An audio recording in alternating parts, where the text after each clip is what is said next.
सभी को आवाज आ रही है मेरी? Yes sir.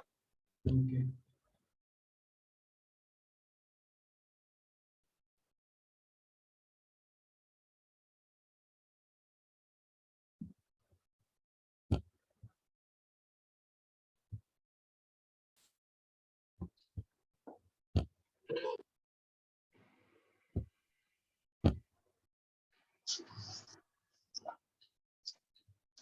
बेटा देखिए, लास्ट क्लास में हम लोग ने क्या डिस्कस किया, तो हम लोग ने टाइप्स ऑफ सीमेंट के बारे में पढ़े थे, जिसमें हम लोग ने 3 सीमेंट के बारे में पढ़ी थी।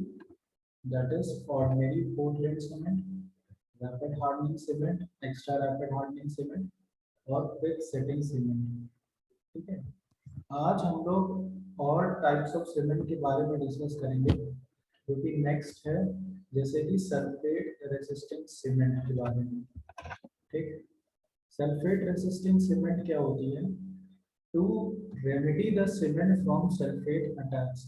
क्या होता है कि सीमेंट में जो सल्फेट के कंटेंट होते हैं, तो उसकी वजह से सल्फेट अटैक्स होने लगते हैं। ठीक है, सल्फेट अटैक्स कहने का मतलब ये है कि सल्फेट जो सीमेंट में प्रेजेंट होता है, उसकी वजह से क्या होता है, वो कैल्शियम हाइड्रोक्साइड के साथ रिएक्ट कर लेता है टू फॉर्म कैल्शियम सल्फेट। ठीक है, और इसकी वजह से क्या होता है कि जब ये सीमेंट में पाया जाता है, तो इसकी वजह से वॉल्यूम जो है सीमेंट का इंक्रीज कर जाएगा जब भी आप कंक्रीट में यूज करोगे। तो हमें इसका वॉल्यूम हमें नहीं बढ़ाना है, हम चाहते हैं कि हमारा सीमेंट साउंडनेस उसकी जैसी है वैसी है, उसकी साउंडनेस बढ़े ना, वो अनसाउंड ना हो। तो इसलिए हम लोग क्या करते हैं, उसके लिए सल्फेट रेसिस्टिंग सीमेंट बनाते हैं। ठीक है, और इसमें क्या यूज करते हैं, with the use of low C3A content. हम लोग ट्राई कैल्शियम, जो ट्राई कैल्शियम एल्यूमिनेट होता है, उसका कंटेंट हम लोग डिक्रीज कर देते हैं। ठीक, तो फिर जब हम लोग ऐसे सीमेंट में हम लोग जब ट्राई कैल्शियम एल्यूमिनेट डिक्रीज करेंगे, उस सीमेंट को हम लोग क्या बोलते हैं, सल्फेट रेसिस्टेंट सीमेंट। और ऐसी सीमेंट की कंक्रीट कहाँ पे यूज होती है? मरीन कंडीशंस में। जहाँ पे मरीन कंडीशंस होती हैं, जैसे कि जो वाटर बॉडीज में अगर हमें कंक्रीटिंग करनी है, वहाँ पे यूज करते हैं। और कहाँ पे यूज करते हैं? सर कैनाल की लाइनिंग वगैरह करने के लिए। कैनाल की लाइनिंग, हाँ very good.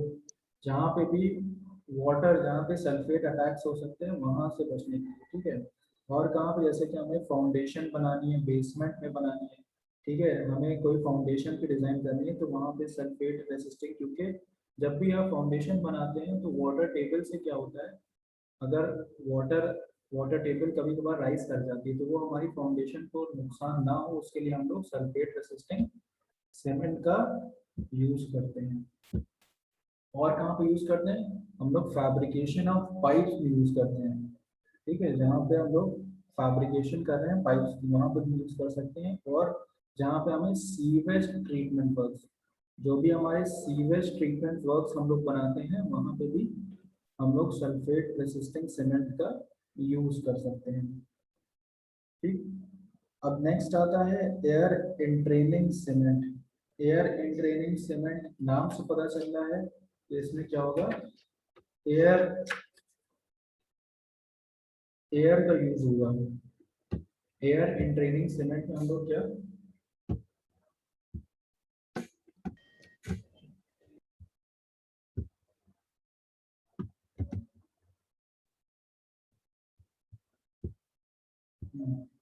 Air entraining cement, ये सीमेंट क्या होता है, जब हम लोग दिस सीमेंट, ये कब बनती है, जब उन्हें थोड़ा small amount of air entraining agent का यूज करते हैं। हम लोग क्या यूज करते हैं, air entraining agent with OPC. जब हम लोग एयर इंट्रेनिंग एजेंट का यूज करते हैं ओपीसी के साथ, तो जो सीमेंट हमें मिलती है वो कैसी मिलती है, एयर एयर इंट्रेनिंग सीमेंट मिलती है। तो हम लोग कौन कौन से एजेंट्स यूज करते हैं? बेटा किसी का माइक ऑन है, म्यूट कर लो आप, जिसका भी माइक ऑन है वो म्यूट सर कर ये ले। माइक ऑन है, म्यूट करा दीजिएगा प्लीज। वही, जिसका भी माइक ऑन है म्यूट कर लो।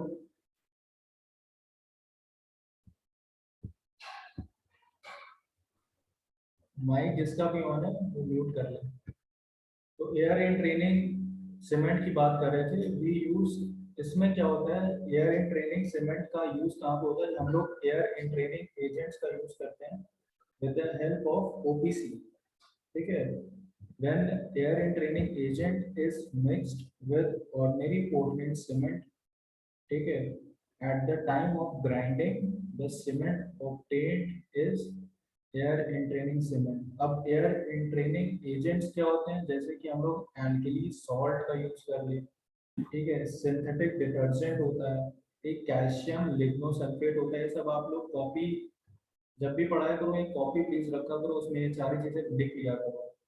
ठीक है, हालांकि मैं नोट्स में आपको प्रोवाइड कर दूंगा, लेकिन तब भी आप अपने समझने के लिए ये सारी चीज़ें आप लोग लिख सकते हैं। एयर इंट्रेनिंग सीमेंट या एयर इंट्रेनिंग जो एजेंट्स होते हैं, कौन कौन से एजेंट्स होते हैं, एल्कली सॉल्ट होता है, ठीक, एल्कली सॉल्ट होता है, सिंथेटिक डिटर्जेंट होता है, कैल्शियम लिग्नोसल्फेट होता है, और कैल्शियम सॉल्ट्स का यूज करते हैं as an air entraining agent. ठीक, तो ये सारे एजेंट्स किस फॉर्म में होते हैं, पाउडर के फॉर्म में होते हैं, और इसको हम लोग ओपीसी से जब मिलाते हैं, वो जो सीमेंट वो जो होगी वो एयर इंटेनिंग सीमेंट होगी। जिसका भी माइक ऑन है म्यूट कर लो आप लोग, जिसका भी माइक ऑन है म्यूट कर लो।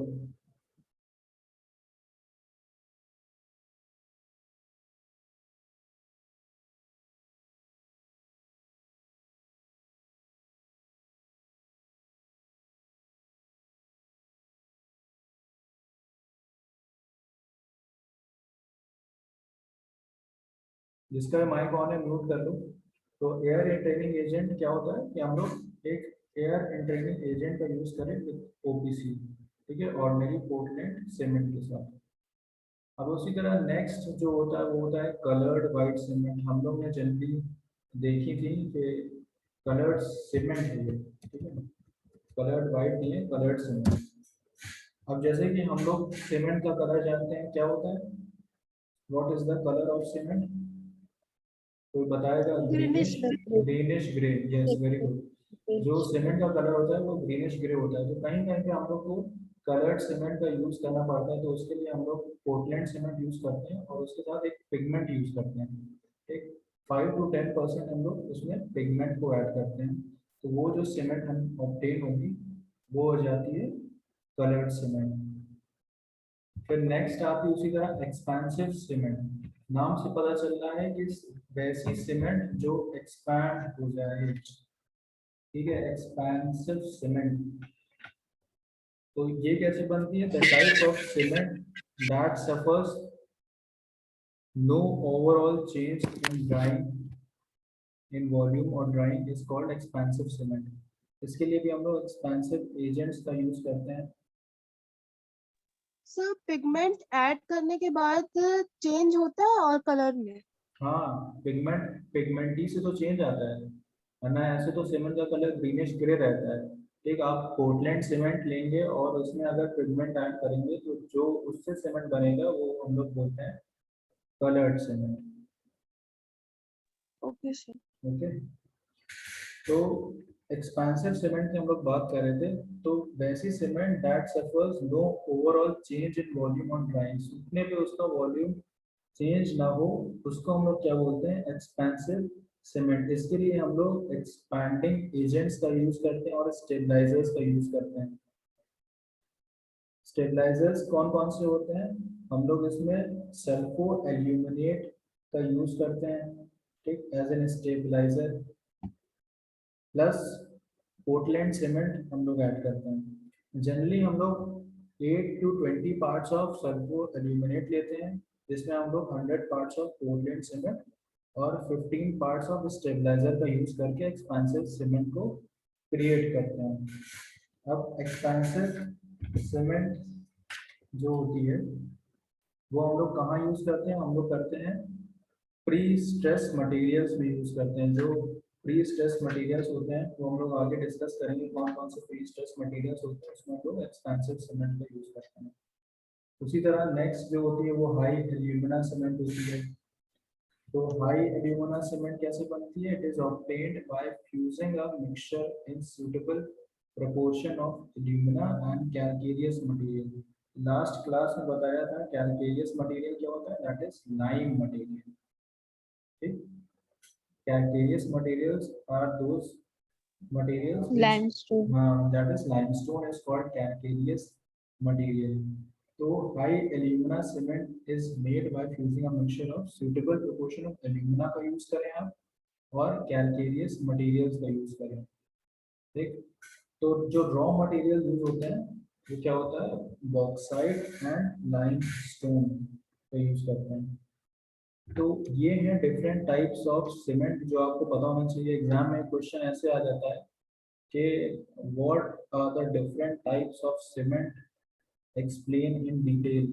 ठीक है, ये अपने आप में 5-10 मार्क का या 8 मार्क का क्वेश्चन है। तो इस तरह से क्वेश्चन आएगा तो आपको डिफरेंट टाइप्स ऑफ सीमेंट को एक्सप्लेन करना होगा। ओके, अब जो नेक्स्ट टॉपिक हम लोग पढ़ने वाले हैं बहुत इंपॉर्टेंट है, जो है testing of cement. Testing of sir cement जो हाई एल्यूमिना सर जो हाई एल्यूमिना सीमेंट है उसमें एल्यूमिना की परसेंटेज कितनी होनी चाहिए कम से कम? एल्यूमिना 35%। हेलो तो हेलो बेटा, 35%। ठीक है, 35% ऑफ एल्यूमिना और 65% ऑफ लाइम Yes. आप यूज करेंगे। 35% of alumina and 65% of lime, high alumina cement. Okay, तो क्या नेक्स्ट टॉपिक है टेस्टिंग ऑफ सीमेंट। अब देखो टेस्टिंग ऑफ सीमेंट क्या होती है, ये बहुत इंपॉर्टेंट है क्योंकि अक्सर जब भी आपके पास, आप एक मान लीजिए कहीं साइट पे आप सिविल इंजीनियर अपॉइंटेड हैं और आपके पास सीमेंट का बैग आया, तो आप कैसे पता करेंगे कि that cement is good for structure and bad for structure. उसके लिए आप क्या करेंगे, बहुत सारे टेस्ट होते हैं। कुछ टेस्ट हम लोग फील्ड में परफॉर्म करते हैं, कुछ टेस्ट हम लोग लेबोरेटरीज में परफॉर्म करते हैं। तो फील्ड टेस्टिंग क्या होती है कि आप जब बैग आया तो आप उसको अपने कैसे आप यूज करेंगे। तो यहाँ डिफरेंट मेथड्स हैं। तो सबसे पहला है जो ओपन द बैग और फिर आप सीमेंट को अच्छे से उसका देखें, take a good look at the cement. ठीक, उसमें क्या होना चाहिए कि लम्स नहीं होना चाहिए। जैसे लम्स बने होते हैं यानी जैसे कहते हैं टुकड़ों में नहीं मत होना चाहिए, बारीक होना चाहिए बहुत। सीमेंट जो होना चाहिए बहुत ज़्यादा ही बारीक होना चाहिए और जो कलर होता है सीमेंट का वो ग्रीनिश ग्रे होना चाहिए। ठीक, फिर आप क्या करेंगे, उसका एक थोड़ा सा पिंच लेंगे।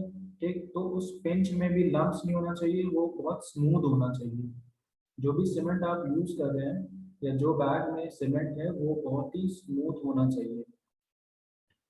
थर्ड जो आप फील्ड पे कर सकते हैं कि आप एक बकेट में वाटर लें और वाटर के अंदर सीमेंट को थ्रो करें। तो सीमेंट क्या होना चाहिए कि सेटल डाउन हो जाना चाहिए, सिंक हो जाना चाहिए। अगर वो वाटर में फ्लोट कर रही है cement, then that cement is not good for construction. Fourth जो है, thrust your hand inside the cement bag. आप क्या करेंगे, अपना हाथ सीमेंट बैग के अंदर पुट करेंगे तो आपको कैसी फीलिंग आना चाहिए, एक कूल फीलिंग आनी चाहिए। अगर ये 4 चीजें हैं सीमेंट में, then you can say that cement is good for construction and for concreting work. तब हम ये कह सकते हैं कि हाँ हमारी जो सीमेंट है वो कॉन्क्रीटिंग और स्ट्रक्चर बनाने के लिए सही है। अगर इनमें से सारी प्रॉपर्टीज नहीं है then that cement is not good, और वो आप पूरा बैग या पूरा जितना भी आप सीमेंट आया फॉर कंस्ट्रक्शन आप उसको रिजेक्ट कर देंगे। नेक्स्ट है लेबोरेटरी। लेबोरेटरी टेस्टिंग के बारे में बात करते हैं। अब ये लेबोरेटरी टेस्टिंग बहुत इंपॉर्टेंट होती है क्योंकि हम लोग फील्ड पे तो इतना, हमें लैब्स फाइनेंस टेस्ट या सेटिंग टाइम के लिए जो टेस्ट होती है फील्ड पे नहीं पॉसिबल है, इसके हम लोग और अगर हम लोग को देखना है कि सीमेंट हमारी कितनी ज़्यादा गुड है इन टर्म्स ऑफ क्वालिटी, तो हम लोग क्या करेंगे, लेबोरेटरी टेस्ट करेंगे। लेबोरेटरी टेस्ट में सबसे पहला होता है फाइननेस टेस्ट, हमारी सीमेंट कितनी बारीक है। उसके लिए हम लोग क्या करेंगे, सीव टेस्ट करेंगे। हम लोग क्या करेंगे, हम लोग इन दिस टेस्ट वी वे 100 ग्राम की सीमेंट लेंगे और उसको हम लोग 90 माइक्रॉन्स की सीव, सीव क्या होती है कोई बता सकता है, व्हाट इज सीव? सीव क्या होती है? छलनी देखिए, छलनी। चलनी सर। हाँ सर हाँ, चल उसी की तरह होती है सीव। ठीक है, हम लोग 100 ग्राम्स ऑफ सीमेंट लेंगे, उसको 90 चलनी माइक्रॉन्स, होता है। हाँ वेरी गुड, उसको 90 माइक्रॉन्स की सीव से पास करेंगे। और अगर उसमें थोड़े बहुत लम्स हैं तो उसको हम लोग थोड़ा हाथ से उसके लम्स को रिमूव करेंगे। और उसी तरह हम लोग उसको 15 मिनट तक पूरा उसको छलनी से या सीव से हम लोग उसको छानेंगे। ठीक, और फिर जो सीमेंट है उसको हम लोग वे करेंगे। तो जो हमारा वेट है it should not exceed 10% of the ordinary Portland cement. ठीक है, the weight shall not exceed 10% for ordinary cement. ठीक है, अगर 10% से ज़्यादा है जो हमारा मटेरियल बच गया then it is not fine. तो हम ये कह सकते हैं कि हमारा सीमेंट में लम्स है और वो फाइननेस नहीं है, तो वो फाइननेस टेस्ट को फेल कर देता है। नेक्स्ट जो टेस्ट है वो होता है स्टैंडर्ड कंसिस्टेंसी टेस्ट। ये बहुत इंपॉर्टेंट टेस्ट है, अक्सर सीमेंट का जो प्रॉपर्टीज देखी जाती हैं वो इसी टेस्ट से देखी जाती हैं। स्टैंडर्ड कंसिस्टेंसी टेस्ट, ये हम लोग क्यों करते हैं, हम लोग सीमेंट की initial setting time, final setting time, soundness of cement, strength वगैरह, ये सारे हम लोग स्टैंडर्ड कंसिस्टेंसी टेस्ट से बताते हैं। तो इसके लिए जो हम लोग apparatus का यूज करते हैं उसको बोलते हैं बिकेट्स apparatus, बिकेट्स apparatus। ठीक है, ये बहुत इंपॉर्टेंट है, अक्सर एग्जाम में पूछा जाता है what is the name of apparatus that is used for standard consistency test. तो आप लोग ये कह सकते हो that we use Vicat's apparatus। Vicat operators. हाँ, बिकेट्स apparatus। बिकेट्स apparatus कुछ इस तरह से होता है, जिन्होंने नहीं देखा है this is the diagram of wickets apparatus। ठीक है, इसमें ऊपर कैप होती है, ये मूवेबल रॉड होती है, this is the movable rod and indicator इसमें एक लगा होता है और नीचे नीडल होती है। इस नीडल की लेंथ होती है 50 mm और इसका जो डाया होता है वो होता है 10 mm। लेंथ होती है 50 mm और डाया होता है 10 mm। तो इसकी डायमेंशंस आपको पता होना चाहिए। नीचे क्या होता है, एक सिलेंड्रिकल मोल्ड रखा होता है जिसके अंदर हम लोग सीमेंट का पेस्ट बना के रखते हैं और इस टेस्ट को परफॉर्म करते हैं।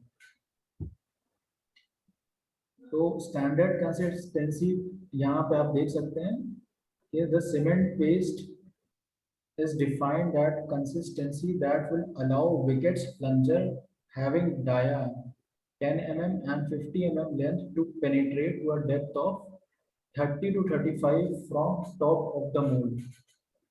तो हमें स्टैंडर्ड कंसिस्टेंसी टेस्ट परफॉर्म करने के लिए कि हमारा सीमेंट जो है वो एक कंसिस्टेंट यानी कि एक कंसिस्टेंट नेचर का है, उसके लिए हम लोग क्या करेंगे, हम लोग पहले तो सीमेंट लेंगे, उसके अंदर वाटर ऐड करेंगे, फिर हम लोग उसका एक पेस्ट बना लेंगे।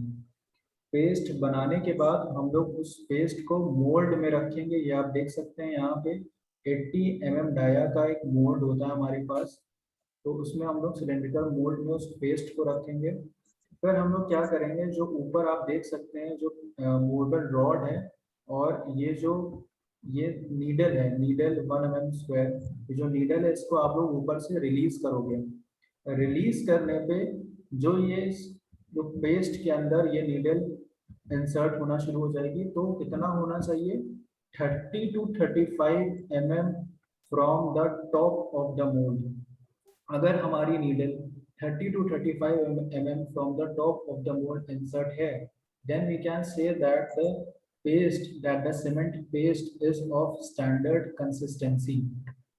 ये बात सभी की समझ में आई, that अगर हमारा जो नीडल है वो 30 to 35 mm from the top of the mold insert हो गया है, then we can say that the paste is of standard consistency. तो स्टैंडर्ड कंसिस्टेंसी टेस्ट परफॉर्म करते हैं। और क्या टेस्ट परफॉर्म करते हैं हम लोग इसमें?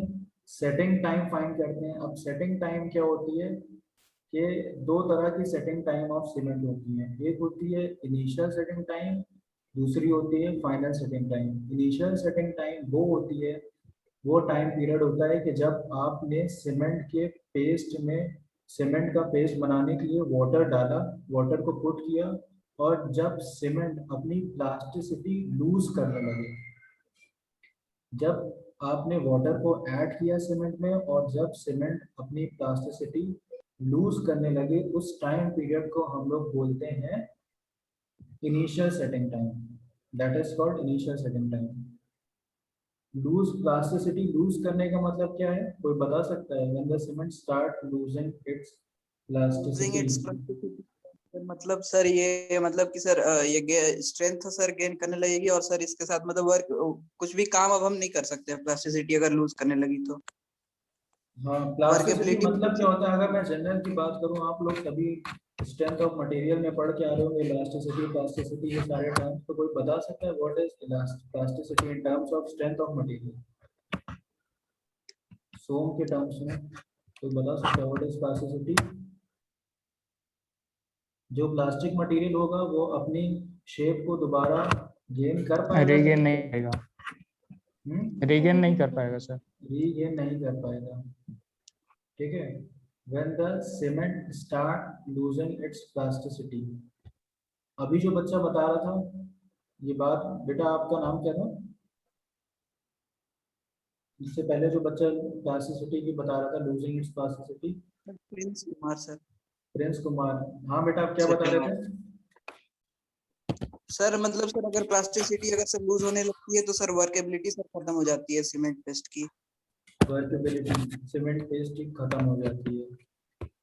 सीमेंट मतलब सर हम मतलब सर इसको सर किसी भी मतलब शेप में मोल्ड नहीं कर सकते, मतलब अपने मतलब सर जो भी शेप हम देना चाह रहे हैं सीमेंट पेस्ट को। अच्छा अच्छा, उसमें मोल्ड नहीं कर सकता। अच्छा, वर्केबिलिटी क्या होता है बता पाएंगे? What is sir workability of concrete? Sir मतलब Easy सर to कितने work. easily हम सर इसको सर काम कर सकते हैं Ease में सीमेंट। हाँ, the ease with which the concrete can be ease handled at site, ठीक है, उसको कितने आप आसानी से साइट पे हैंडल कर सकते हैं, ठीक, उसको बोलते हैं वर्केबिलिटी।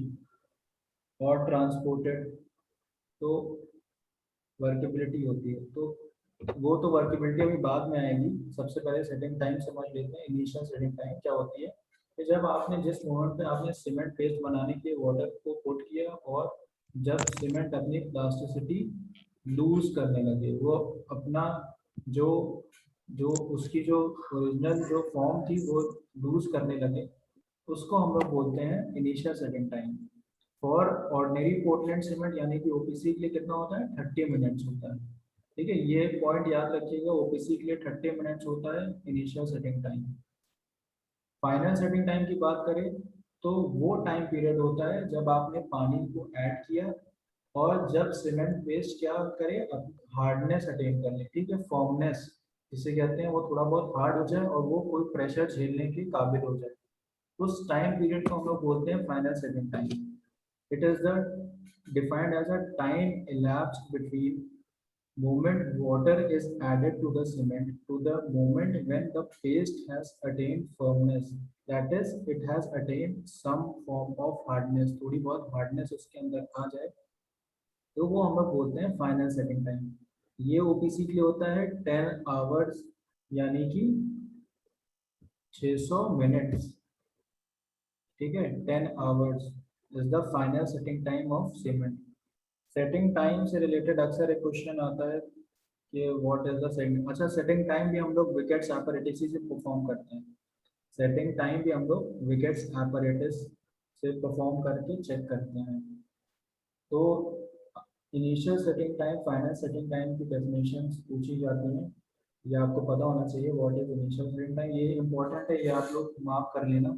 ये अभी मैं आपको ये अपनी कॉपी में भी लिख लेना, what is initial setting time and what is final setting time, क्योंकि it is an important test जिसको आपको पता होना चाहिए, अक्सर पूछा जाता है। प्लस ओपीसी का कितना होता है ये भी पता होना चाहिए। तो सभी लोग अपनी कॉपी में setting time of cement, initial setting time, final setting time दोनों लिख लेना। नेक्स्ट बात आती है साउंडनेस ऑफ सर सीमेंट। हाँ बताइए।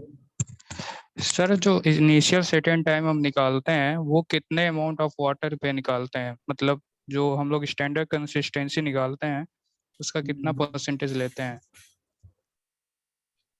स्टैंडर्ड कंसिस्टेंसी लेते हैं। सर देखिए जो वाटर हम आपको स्टैंडर्ड का आपको क्या करना है, जो आपको पेस्ट बनाना है, ठीक है। हाँ तो सर, तो उसमें वाटर जो आप लेते उसमें हैं। देखिए ट्रायल्स करते हैं। आप पहला ट्रायल करेंगे 24% बाय वेट ऑफ सीमेंट लेते हैं, ठीक। और बाकी जो है वो वाटर ले लेते हैं, ठीक है। आपने 500 ग्राम सीमेंट ली, ठीक, और फिर उसमें आप वेट क्वांटिटी ऑफ वाटर यानी कि 24% ऑफ सीमेंट, यानी कि आपने 500 ग्राम लिया तो 500 ग्राम का 24% आप कर लो, उतना आप वाटर ले लो, ठीक। Okay sir. सर नहीं सर, इसमें ये नहीं होता। इसमें 4 ग्राम सीमेंट लेते हैं और 85% सर 85% लेते हैं हम पानी। कंसिस्टेंसी जो चेक किया रहता है उसका। नहीं, 500 ग्राम आप सीमेंट लीजिए plus 24% by weight of water, 24% by yes weight sir, of फिर सीमेंट का 24 वाटर ले के बाद लीजिए। फिर 2% करके बढ़ाते जाते हैं, हाँ, मतलब फिर आप लोग 2% कंसिस्टेंसी। बढ़ाते जाते हैं, तब होता है उसमें, ठीक है। पहले तो आपको उतना ही लेना पड़ता है। रेशियो वही निकल एम एस जाएगा। शेट्टी से पढ़िए, एम एस शेट्टी में सब दिया हुआ है। एम एस शेट्टी में हर एक चीज दी हुई है। और सभी लोग बेटा जिनके पास नहीं है लाइब्रेरी में से, जो हॉस्टल में है वो लाइब्रेरी से एम एस शेट्टी ले सकते हैं, ठीक है। एम एस शेट्टी में A to Z हर एक चीज दी हुई है। एग्जाम पॉइंट ऑफ व्यू से भी M S Shetty is the best book for concrete technology. उसके अलावा कोई बुक रेफर मत करिए, एम एस शेट्टी में बहुत डिटेल में दिया हुआ, हर एक चीज बहुत अच्छे से एक्सप्लेन करिए, और प्लस इजी लैंग्वेज में एक्सप्लेन करिए, लैंग्वेज कोई बहुत टफ नहीं है।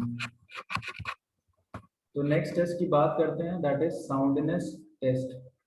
तो साउंडनेस ऑफ सीमेंट क्यों करते हैं कि हमारे सीमेंट में एक्सपेंशन तो नहीं हो रहा है। हम लोग साउंडनेस टेस्ट इसलिए करते हैं दैट सीमेंट में कोई कंसिडरेबल एक्सपेंशन नहीं हो रहा है when it is used in structure. अगर एक्सपेंशन होगा तो क्या हो सकता है, अगर मान लीजिए सीमेंट में अगर हमने यूज किया उसका वॉल्यूम इंक्रीज कर दिया तो क्या होगा, क्रैक्स होंगे सर। क्रैक्स डेवलप होंगे, ठीक है। तो उसके लिए हम लोग क्या करते हैं, हम लोग ली चटेरियल एपरेटस का यूज करते हैं। ली चटेरियल एपरेटस का यूज करके हम लोग ये टेस्ट परफॉर्म करते हैं, that is called as soundness test. ये ली चटेरियल एपरेटस आप देख सकते हैं, ये होता है ली चटेरियल एपरेटस, ठीक है। इसका डायग्राम आप लोग सब अपनी कॉपी में बना लेना। इसका डायग्राम जो होगा वो कॉपी में भी बना लीजिएगा आप लोग।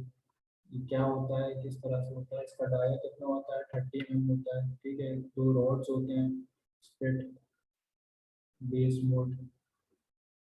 ये पीडीएफ में आपको सेंड कर दूंगा, इसका डायग्राम जरूर बना दीजिएगा। साउंडनेस टेस्ट में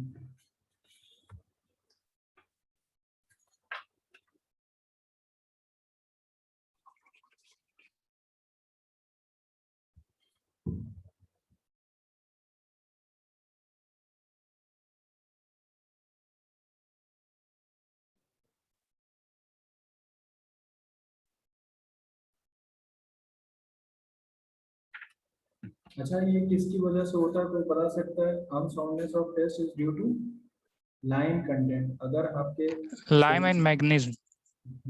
लाइम एंड मैंगनीज कंटेंट, ठीक। और अगर आपकी सीमेंट कैल्शियम फाइन नहीं है, सल्फेट की वजह से होता है ना, अगर आपकी तो सीमेंट फाइन कैल्शियम नहीं है, सल्फेट। सीमेंट फाइन नहीं है, देन इट इज अनसाउंड। तो साउंडनेस टेस्ट है।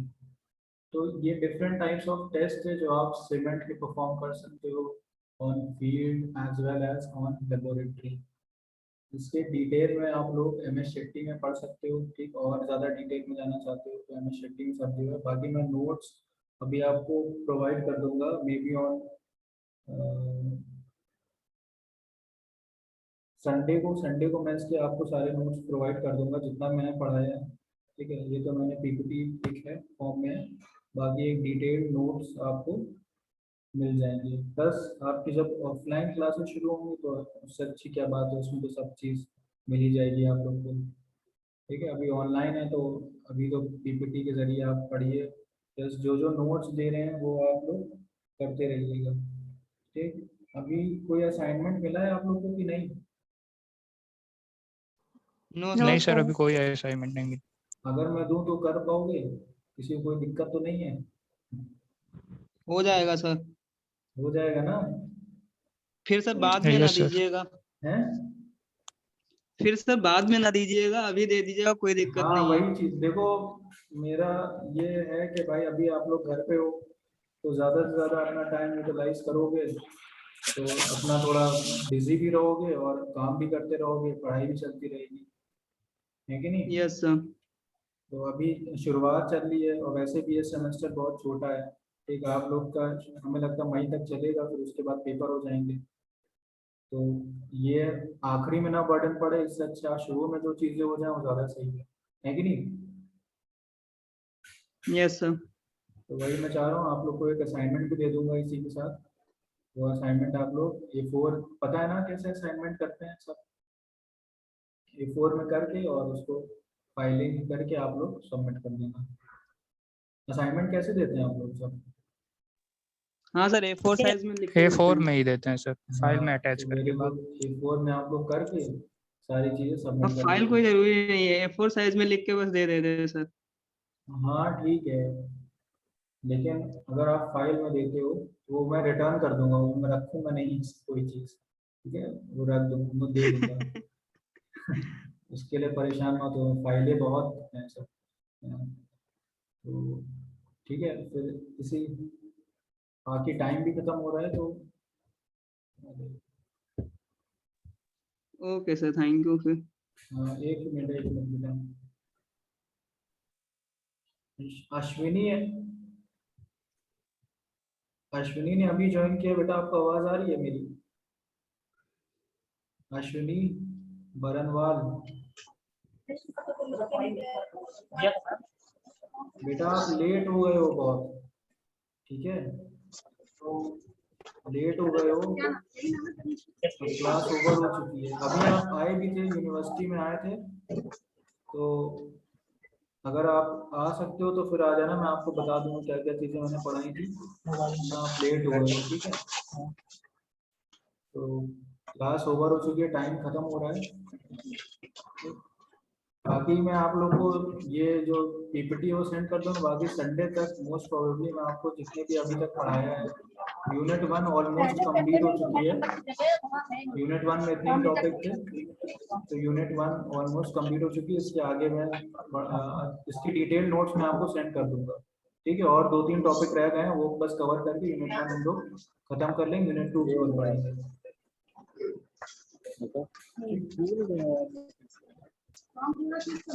ठीक है, फिर नेक्स्ट क्लास में मिलते हैं। Okay okay, bye, see you. Thank you sir. Take care. Thank you, sir.